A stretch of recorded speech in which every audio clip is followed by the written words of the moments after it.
Entretanto, en este primer libro consideraremos por ahora todo tan solo como representación, como objeto para el sujeto, y al igual que a todos los demás objetos reales también veremos al propio cuerpo, a partir del cual cada uno de nosotros intuye el mundo, simplemente desde una perspectiva gnosiológica, con lo cual solo será para nosotros una representación.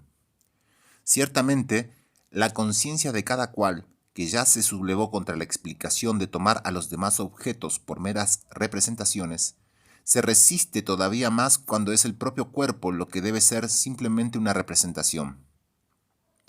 Esto se debe a que cada cual conoce inmediatamente la cosa en sí al revelarse ésta como su propio cuerpo, mientras que sólo es conocida mediatamente cuando se objetiva en los demás objetos de la intuición. Solo el curso de nuestra indagación hace necesaria esta abstracción, esta consideración unilateral, esta brutal separación de lo que se halla esencialmente integrado.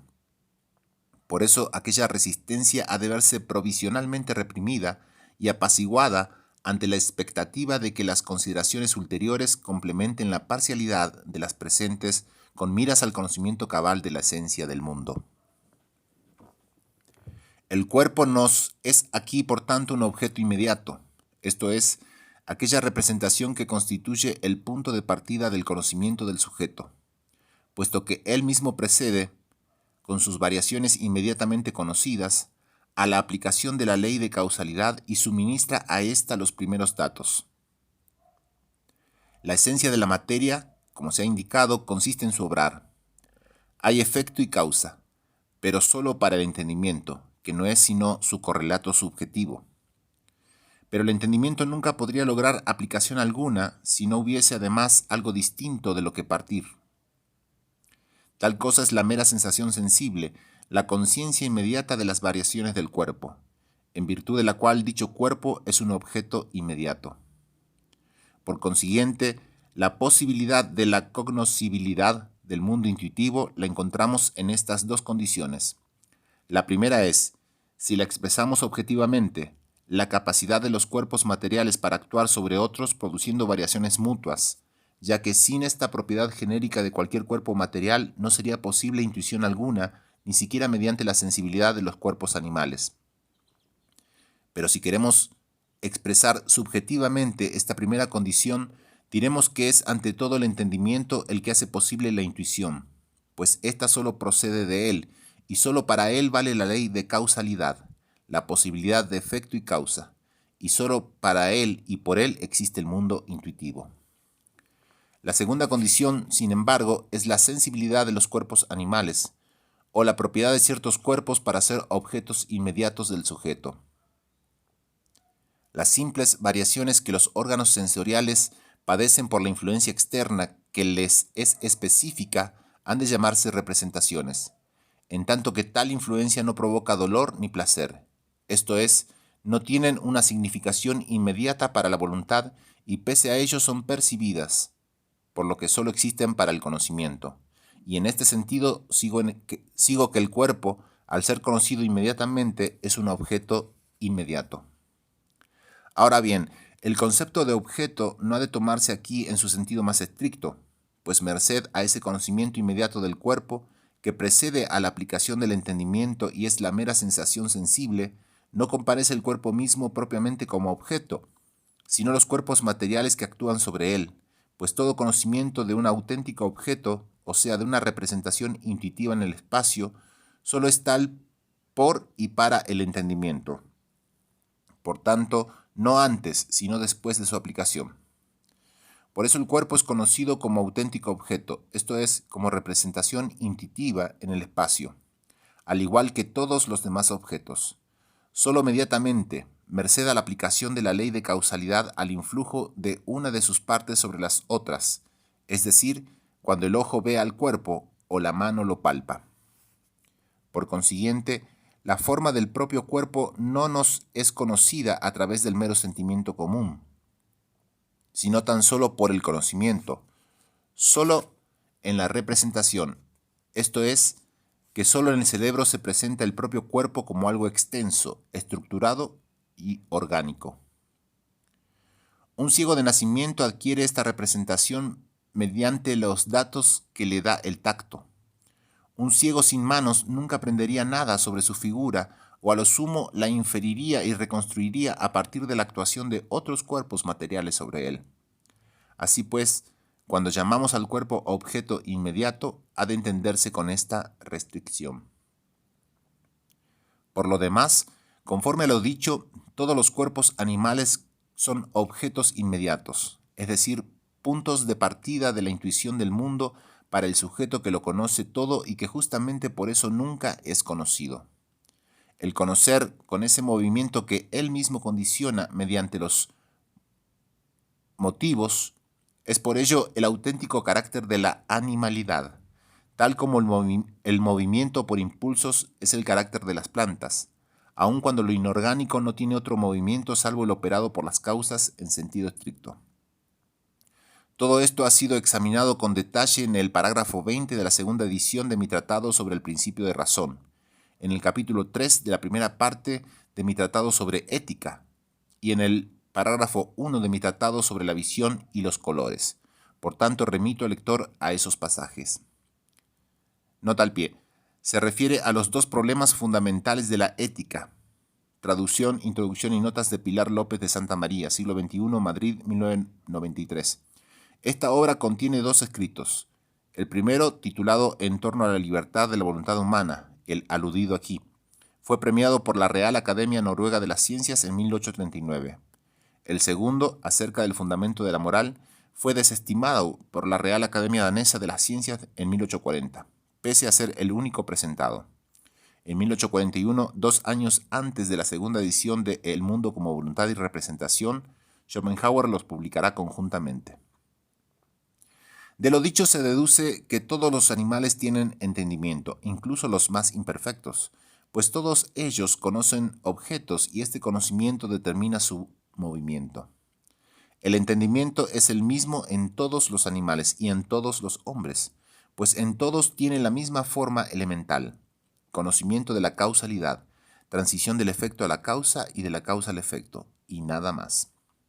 Pero los grados de su agudeza y la extensión de sus esferas cognoscitivas son sumamente distintas, al hallarse escalonadas de manera muy diversa, desde el grado ínfimo, que solo conoce la relación causal entre el objeto inmediato y los mediatos, y que resulta suficiente para intuir en el espacio como objeto a la causa del influjo que padece el cuerpo por ese tránsito, hasta los grados más elevados del conocimiento de la conexión casual de los objetos inmediatos entre sí, que llega a comprender la compleja concatenación de causas y efectos en la naturaleza.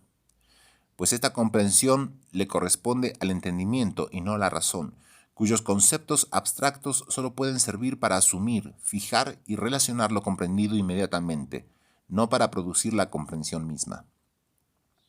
Cada una de las fuerzas y leyes de la naturaleza, cada caso en que éstas se manifiesten, ha de ser primero inmediatamente conocido por el entendimiento. Tiene que ser captado intuitivamente antes de poder entrar en abstracto en la conciencia reflexiva de la razón. Una captación inmediata e intuitiva del entendimiento fue el descubrimiento de la ley de gravitación llevado a cabo por Robert Hooke, ley a la que se reducen tantos y tan grandes fenómenos, tal como luego acreditaron los cálculos de Newton. Del mismo tipo fue también el descubrimiento por parte de Lavoisier del oxígeno y de su importante papel en la naturaleza, o el descubrimiento de Goethe sobre la génesis de los colores físicos. Todos esos grandes descubrimientos no son sino un remontarse correcta e inmediatamente del efecto hacia la causa, al que pronto le sigue el conocimiento de la identidad de la fuerza natural que se manifiesta en todas las causas del mismo tipo. Y esta comprensión global es una exteriorización de la misma y única función del entendimiento, que sólo se distingue por el grado, mediante la cual también un animal intuye la causa que opera sobre su cuerpo como un objeto dentro del espacio. De ahí que todos esos grandes descubrimientos, al igual que la intuición y cualquier exteriorización del entendimiento, suponen una comprensión inmediata y en cuanto tal la obra del instante, un caer en la cuenta, una ocurrencia, no el producto de largas cadenas de conclusiones en abstracto. Estas últimas sirven en cambio para fijar el conocimiento inmediato del entendimiento de cara a la razón. consignándolo en sus conceptos abstractos, esto es, para clarificarlo y colocarlo en situación de interpretarlo y darle un significado para los demás. Esa agudeza del entendimiento al captar las relaciones causales de los objetos conocidos mediatamente no solo encuentra su aplicación en la ciencia natural, cuyos descubrimientos globales hemos de agradecerle, sino también en la vida práctica, donde se denomina prudencia, ya que en la primera aplicación se la suele llamar ingeniosidad, penetración y sagacidad. En sentido estricto, prudencia designa exclusivamente el entendimiento que se pone al servicio de la voluntad. Sin embargo, las lindes de estos conceptos nunca pueden trazarse nítidamente, ya que es una e idéntica función del mismo entendimiento activo en todo animal al intuir los objetos dentro del espacio. Función que en su mayor agudeza indaga correctamente la causa desconocida del efecto dado en los fenómenos naturales y proporciona a la razón el material para pensar reglas generales como leyes de la naturaleza. Otras veces inventa complejas e ingeniosas máquinas aplicando causas conocidas a efectos proyectados, y otras, aplicada a la motivación, o bien cala y frustra las maquinaciones e intrigas más sutiles, o bien hasta ordena convenientemente los motivos y los hombres que son susceptibles a ello, para moverlos a su antojo, cual si fueran máquinas accionadas por palancas y ruedas, dirigiéndolos así hacia sus propios fines. La falta de entendimiento se denomina en sentido estricto estupidez, y equivale a la torpeza al aplicar la ley de causalidad, la ineptitud para captar inmediatamente las concatenaciones de causa y efecto, de motivo y acción. Un estúpido no ve la conexión de los efectos naturales, ni cuando esta conexión salta a la vista de suyo, ni tampoco cuando ha sido encausada intencionalmente y se utiliza cual una máquina. Por eso cree de buen grado en la magia y los milagros. Un estúpido no advierte que distintas personas, aparentemente independientes entre sí, actúan de hecho en connivencia, razón por la cual es presa fácil para las intrigas y las mistificaciones. No advierte los motivos encubiertos de lo que le aconsejan o de los juicios que oye, etc. Pero siempre le falta lo mismo: agudeza, prontitud, facilidad al aplicar la ley de causalidad, esto es, la fuerza del entendimiento. En este sentido, el mayor y más instructivo ejemplo de estupidez que se me ha presentado jamás fue un muchacho totalmente imbécil, que tenía unos 11 años y estaba en un manicomio. Desde luego tenía razón, puesto que hablaba y escuchaba, pero su entendimiento no podía igualarse al de muchos animales. Tan pronto como yo aparecía se quedaba embobado mirando una lente que yo llevaba colgada del cuello, en la que se reflejaban las ventanas del cuarto y la copa del árbol situado tras ellas.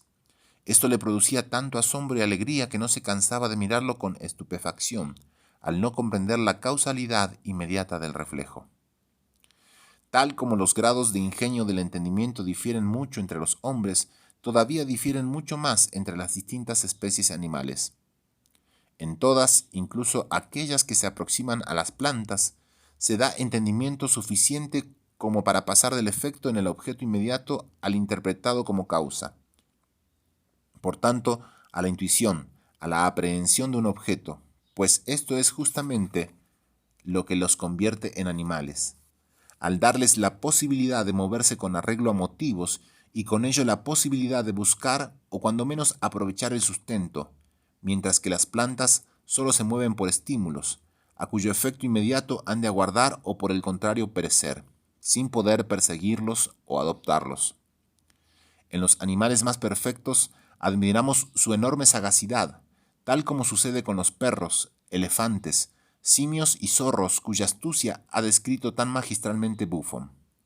En estos animales sumamente astutos podemos calibrar de cuánto es capaz el entendimiento sin auxilio de la razón, esto es, del conocimiento abstracto mediante conceptos, algo que no podemos conocer en nosotros mismos, donde el entendimiento y la razón se respaldan mutuamente. Por eso nos encontramos tan a menudo con que las muestras del entendimiento animal tan pronto superan como defraudan nuestras expectativas. Por una parte nos sorprende la sagacidad de aquel elefante que tras haber cruzado muchos puentes en su periplo por Europa, se negó a atravesar uno sobre el que veía pasar la comitiva de hombres y caballos, al parecerle demasiado endeble para soportar su peso. Por otro lado, también nos sorprendemos de que los astutos orangutanes no mantengan, añadiendo leña, el fuego que se encuentran y con el que se calientan, una prueba de que esto requiere una reflexión a la que no puede llegarse sin conceptos abstractos. Que el concepto de causa y efecto, en cuanto forma general del entendimiento, mora también a priori en los animales, queda certificado por el hecho de que dicha forma supone para ellos, al igual que para nosotros, la condición previa de todo conocimiento intuitivo del mundo externo. Pero si se quiere acreditar esto con un ejemplo más concreto, observemos, por ejemplo, cómo un perrillo casi recién nacido no se atreve a saltar desde una mesa, por mucho que le apetezca hacerlo, al prever el efecto del peso de su cuerpo sin conocer por experiencia este caso en particular. De todos modos, tenemos que ser cuidadosos al enjuiciar el entendimiento de los animales y no atribuirle lo que sea expresión del instinto, una propiedad tan distinta del entendimiento como de la razón, pero que suele operar muy análogamente a la actividad conjunta de ambos. No es esta una cuestión que corresponda a tratar aquí, sino que encontrará su lugar al examinar la armonía o la llamada teleología de la naturaleza en el segundo libro, y además le queda expresamente dedicado el capítulo 27 de los complementos. La falta de entendimiento se denomina estupidez. La deficiencia en aplicar la razón a lo práctico la reconoceremos luego como necedad, la carencia de discernimiento como simpleza y por último la merma parcial o total de la memoria como demencia. De todo ello se tratará en su momento. Lo conocido correctamente por medio de la razón es verdad, o sea, un juicio abstracto con razón suficiente. Parágrafos 29 y siguientes del Tratado sobre el Principio de la Razón. Lo conocido correctamente por el entendimiento se denomina realidad, esto es, el tránsito más certero del efecto en el objeto inmediato hacia su causa. La verdad se contrapone al error como engaño de la razón y la realidad a la ilusión en cuanto engaño del entendimiento. Cabe consultar un examen más detallado de todo esto en el primer capítulo de mi tratado sobre la visión y los colores. La ilusión sobreviene cuando uno y el mismo efecto puede verse originado por dos causas totalmente distintas, una de las cuales actúa con suma frecuencia mientras que la otra lo hace muy raramente. Entonces el entendimiento, que no tiene ningún dato para distinguir qué causa actúa aquí, dado que el efecto es idéntico, presupone siempre la causa habitual, y como su actividad no es reflexiva ni discursiva, sino directa e inmediata, nos presenta esa falsa causa como un objeto intuido, el cual constituye justamente aquella falsa ilusión. En los lugares ya mencionados, he mostrado cómo se originan la doble visión y el doble tacto, cuando los órganos sensoriales son llevados a una posición inhabitual, aportando con ello una prueba irrefutable de que la intuición solo existe por el entendimiento y para el entendimiento. Ejemplos de semejante ilusión o engaño del entendimiento lo dan, además del palo sumergido en el agua y que parece quebrado, las imágenes de los espejos esféricos, que parecen convexas al acercarse y cóncavas al alejarse. También el que la luna parezca de mayor tamaño en el horizonte que en el cenit, lo cual no es un fenómeno óptico, puesto que, tal como prueba el micrómetro, el ojo capta la luna en el cenit incluso en un ángulo de visión algo mayor que en el horizonte, siendo el entendimiento quien, a causa del débil resplandor de la luna y de todas las estrellas en el horizonte, conjetura un mayor alejamiento suyo, al estimar estos astros como objetos terrestres conforme a la perspectiva de la atmósfera, y por eso considera a la luna mucho mayor en el horizonte que en el cenit, a la vez que la bóveda celeste le parece más extensa y en el horizonte, como si estuviese achatada.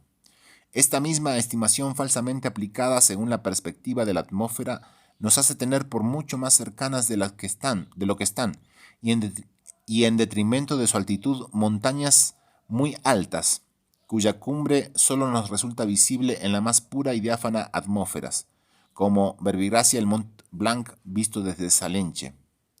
Y todas estas apariencias engañosas se nos presentan en esa intuición más inmediata que no es dada de lado por ningún razonamiento de la razón. El error, o sea, un juicio desprovisto de razón suficiente, solo puede evitarse al contraponerle un juicio verdadero.